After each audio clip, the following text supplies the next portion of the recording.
Paul-Émile Lisée.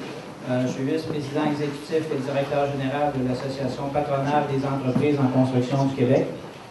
Alors, le rôle de l'APEC, en procédant à l'annonce de Construction sans frontières ce matin, se veut précisément celui d'une entité associative qui vise à favoriser le démarrage et le financement de projets au plan international, tout en contribuant à faire en sorte que nos entreprises en construction puissent en être partie prenante. Que le peuple haïtien, ils ne veulent pas qu'on fasse pour eux, ils veulent qu'on fasse avec eux. J'aimerais inviter Mme Caroline Télémac, qui est directrice des communications à Action SOS Haïti, de venir nous parler en fait de ce qu'est SOS Haïti, de leur activité et de le partenariat avec la paix.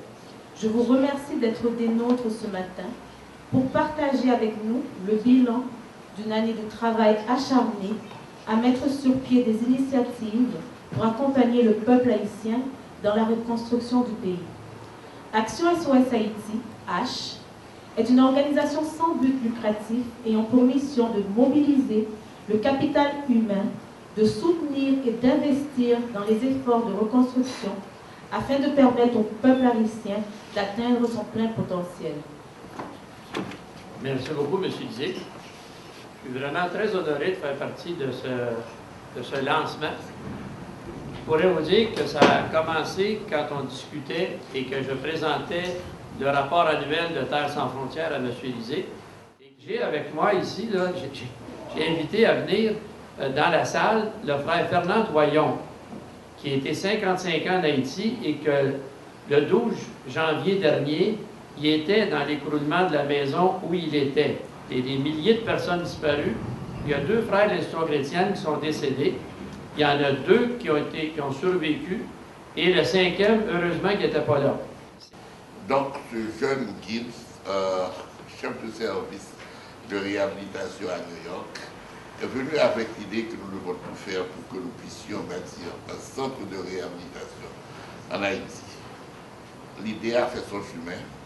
Nous sommes réellement très contents que l'APEC et l'équipe dirigeante de l'APEC ait soutenu notre projet et réellement puisse donner corps. Et je veux particulièrement donner un grand merci au nom du peuple haïtien à toute l'équipe dirigeante et certainement à Paul.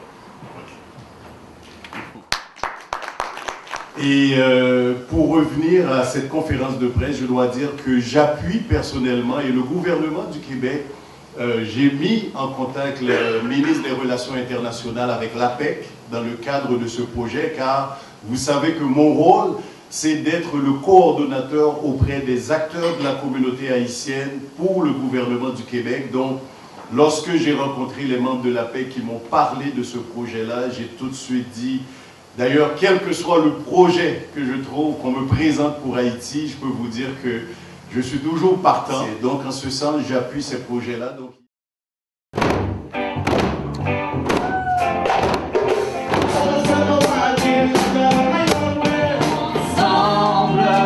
Rebâtir un pays ensemble, rebâtir Haïti, un pays qui nous ressemble ensemble, rebâtir un pays qui semble nous ensemble, rebâtir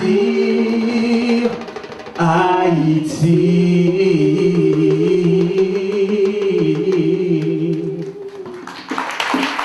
Merci d'être là, merci encore de soutenir Haïti. Et c'est vraiment ensemble qu'on peut faire la différence.